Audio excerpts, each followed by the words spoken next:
Hello! Today we will start our watercolor exercise of an architectural landscape composition. The lesson to learn today is that the artist doesn't copy the reality but transforms it.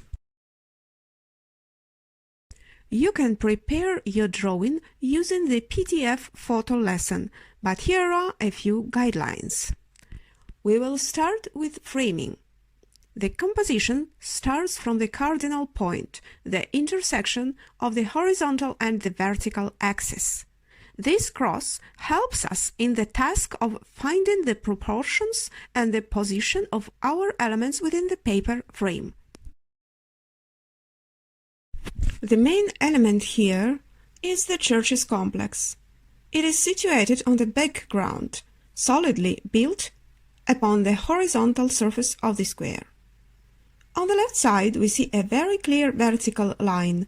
To the left from this line, we see a row of columns. They form a sort of curtain, behind which we notice the main subject. The churches are enclosed by this rectangular window. Everything is very simple in this composition. We see the rectangle with the main subject and a cross-shaped frame that encloses the subject. As we can see from the picture, the light is projected from the right top corner. We can see it very well on the right part of the columns and on the right wall of the church drum on the background. We don't see the clear light on the front facade of the church and on the distant facade because they are screened by the projected shadow of the buildings on the right. We will leave them uncolored because we need to create a rhythm of light and shade. Today, we will learn to apply the rule of light and shade as a tool for transformation. The clue is that the artistic innovations often come from the interaction with the material and not from the brain. Let us keep in mind our light and shade construction and prepare the main colors. First, the shadow pigments. Black, a very diluted, transparent value, abundant water.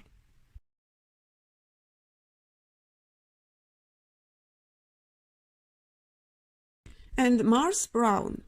The pigment should be about 15% in the water.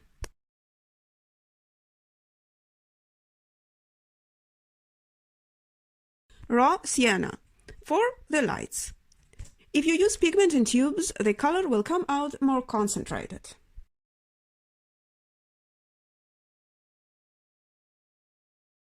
Paint gray, a colder shadow pigment.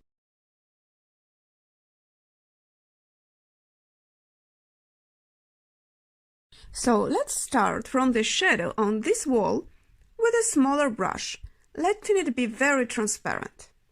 The brush should be soaked with liquid pigment, Mars brown.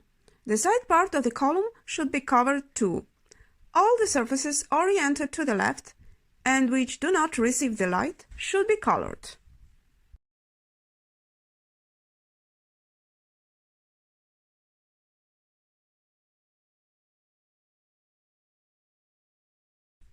Now some black merging with brown, wet on wet. The gray shadow flows underneath the arcade. Trust your individual touch, your individual calligraphy. Don't try to hide each brush stroke.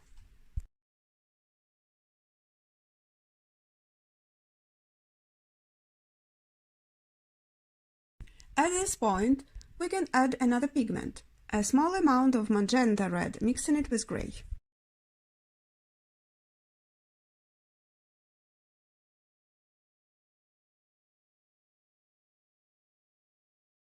Pull your brush up from lower border with this grayish pink.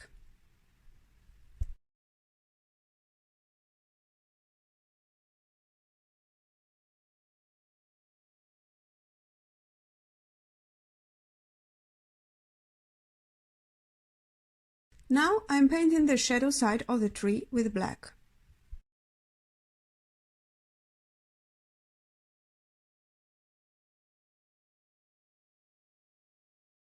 From the beginning, I find the correct light and shade relationships between the objects.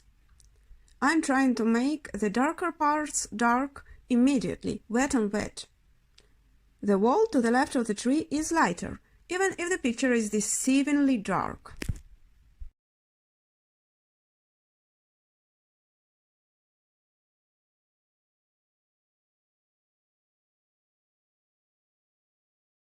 Now we need to reveal the shape of the facade, but we have agreed to leave the illuminated parts uncolored. So we will paint the sky around the facade.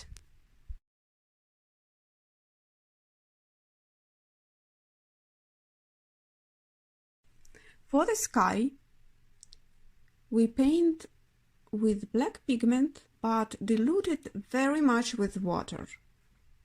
We color the sky around the margins of the facade. The tree will be very dark. The sky is much lighter than the tree, so we can paint the same color over the shape of the tree for now. From time to time, I add more water to the pigment that I have on my palette, while I add more brush strokes onto the sky. The character of the brush strokes on the sky is dictated by the texture of the cloudy sky. Let's remove the exceeding water.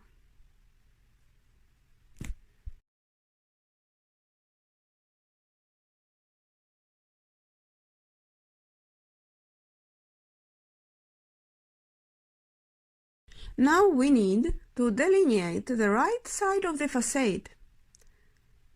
We paint the dark trees behind it. Let's do it with paint gray, gradually adding some black to it.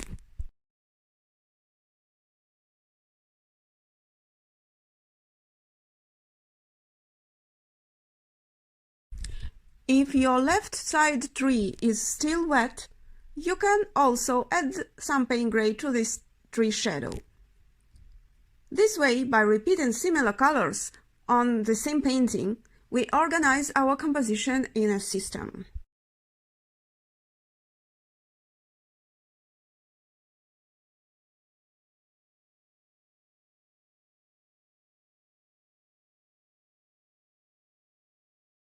Clean brush helps to vanish our dark shape to paper.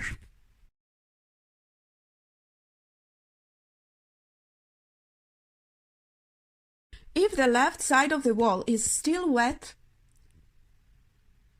we can add some concentrated violet pigment with tiny brush in order to emphasize darker shadows. Tiny brush helps us to avoid exceeding contrast.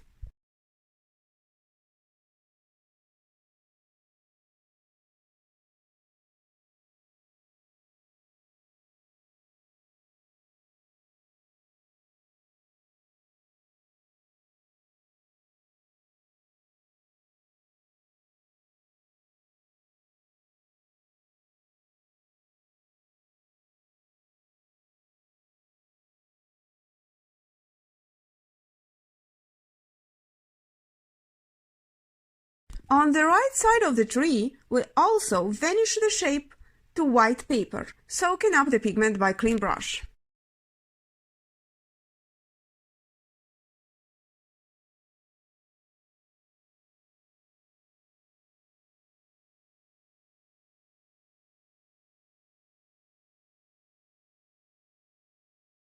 Next step. We paint with Mars brown the other wall oriented to the left, which doesn't receive any light. It remains screened from the light. There is also a narrow screen part underneath the roof.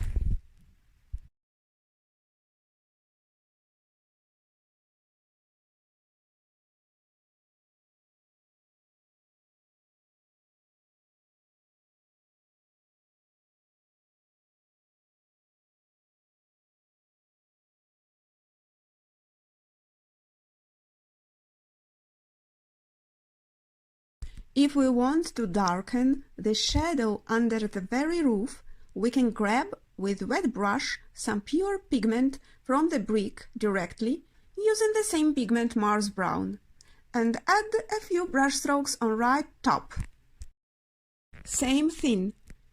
Let's paint a new, darker glaze on top of the left wall of the foreground church.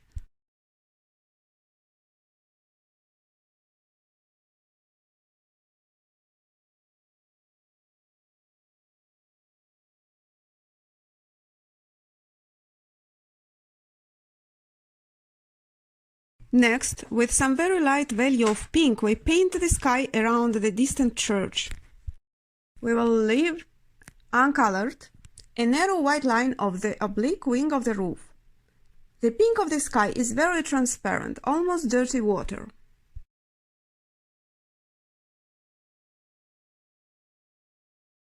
Before we paint the church that is half hidden behind the columns, let us paint the columns themselves. The capitals of the columns are very interesting. On the left side, the dark shadow has completely swallowed the details. For this reason, everything that is screened by the shadow disappears in darkness, as you can notice in many paintings of the old masters, such as Caravaggio or Rembrandt. We notice the details only on the illuminated parts. That's why we'll grab paint gray.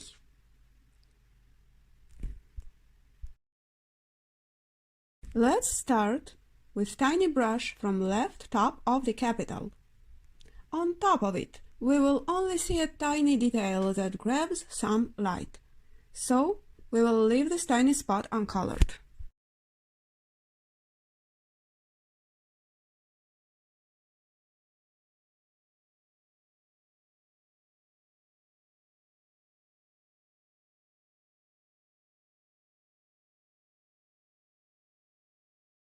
There is a little bump in the middle of the capital that will get some light on the right side. Just look at the photograph from time to time, so it will be easier to understand the position of the shadow.